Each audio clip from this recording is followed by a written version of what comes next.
അപ്പം നമുക്കൊരു കേരളസ് മീൻകറി ഉണ്ടാക്കിയാലോ. കേരളസ് എന്ന് പറഞ്ഞു കഴിഞ്ഞാൽ നോർമലി നമ്മൾ മീൻകറി ഉണ്ടാക്കാൻ ഓരോ സ്റ്റെപ്പും പഠിച്ചു വെച്ചിട്ടില്ലേ, അതൊന്നും അല്ലാതെ ഏറ്റവും എളുപ്പത്തിൽ ഈസി ആയിട്ട് മീൻകറി ഉണ്ടാക്കാം. ബയോ. അപ്പോൾ ഇതിലേക്ക് ഓരോരോ സാധനങ്ങൾ ഞാൻ ഇട്ട് കൊടുക്കുകയാണ്.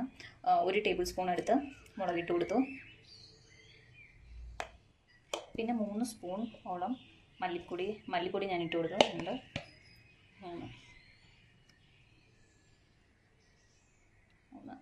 4 സ്പൂൺ മല്ലിപ്പൊടി,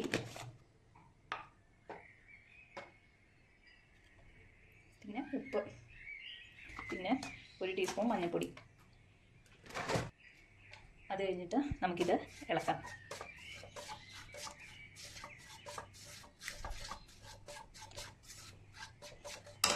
ഇതിൻ്റെ അകത്തേക്ക് എണ്ണ ഒഴിച്ച് കൊടുക്കണം. ഞാൻ ആദ്യം 1 ടേബിൾ സ്പൂൺ എണ്ണ ഒഴിച്ചു. 1 ടേബിൾ സ്പൂൺ കൂടെ എണ്ണ ഒഴിച്ച് കൊടുത്തു. എന്നിട്ട് ഇത് ജസ്റ്റ് ഇളക്കാം. ഇപ്പം ഇളകി വന്നിട്ടുണ്ട്. ഇനി നമുക്ക് തീ കത്തിച്ച് കൊടുക്കാം.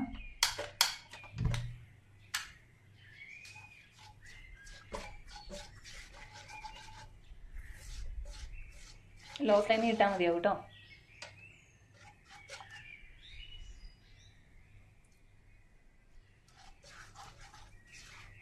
കണ്ടോ, ഒരു തിള വന്നത്.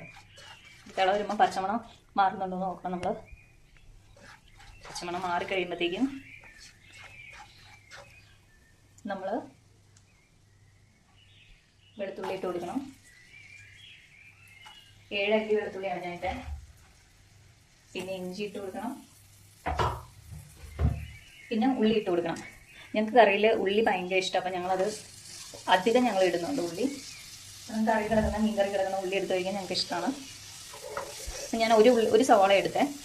നിങ്ങൾക്ക് അര സവാള ആയാലും എടുത്താൽ മതിയാവും. മീൻകറി കിടക്കുന്ന ഉള്ളിക്ക് ഭയങ്കര ടേസ്റ്റാണ്. ഒരു പുളിയൊക്കെ പിടിച്ച് ഒരു നല്ല ടേസ്റ്റാണ്. അതുകൊണ്ടാണ്. അപ്പം ജസ്റ്റ് ഒന്ന് ഇളക്കി കൊടുക്കാം. എന്നിട്ട് ഇതിങ്ങനെ തന്നെ വെച്ചിട്ട് ഫ്ലെയിം കുറച്ച് ഇടണം. ഇങ്ങനെ തന്നെ കുറച്ചിട്ട് തക്കാളി അരച്ച പേസ്റ്റ് ഒഴിച്ച് കൊടുക്കണം. അപ്പോൾ നമുക്ക് അത് എന്നിട്ട് ഇളക്കി കൊടുക്കാം.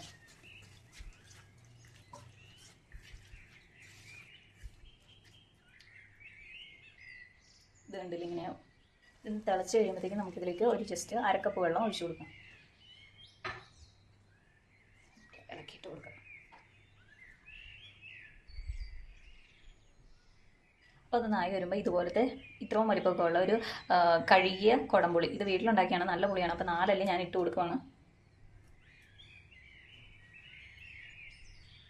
നമ്മളിത് വീട്ടിൽ തന്നെ പോച്ചെടുക്കുന്നതാണ്. അപ്പോൾ നല്ലതൊക്കെ ആയിരിക്കും, നല്ല പുളി ഉണ്ടായിരിക്കും. അതിലേക്ക് നമ്മൾ കുറച്ച് കറിവേപ്പിലയും കൂടെ, ഒരു 2 കറിവേപ്പിലയും കൂടെ ഇട്ട് കൊടുക്കണം.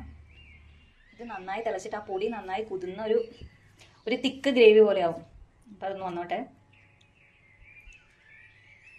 ഇത് തിളച്ച് കഴിയുമ്പോൾ നമുക്ക് മീൻ ഇട്ട് കൊടുക്കാം. ആ ഒരു പുളിയൊക്കെ ഇറങ്ങിക്കഴിയുമ്പോൾ ഈ ഒരു പാകമൊക്കെ ആകുമ്പോഴത്തേക്കും മീൻ ഇതിലേക്ക് ഇട്ട് കൊടുക്കാം.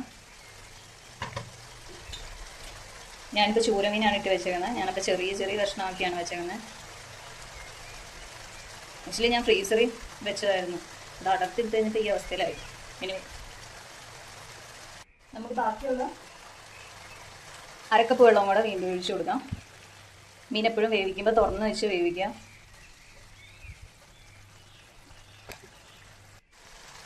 ആ വെള്ളം രണ്ടാമത് ഒഴിച്ചാൽ പറ്റി വരുമ്പോഴത്തേക്കും എടുത്ത് നോക്കുകയാണെങ്കിൽ പുളിയൊക്കെ നന്നായി ആയിട്ടുണ്ടാവും.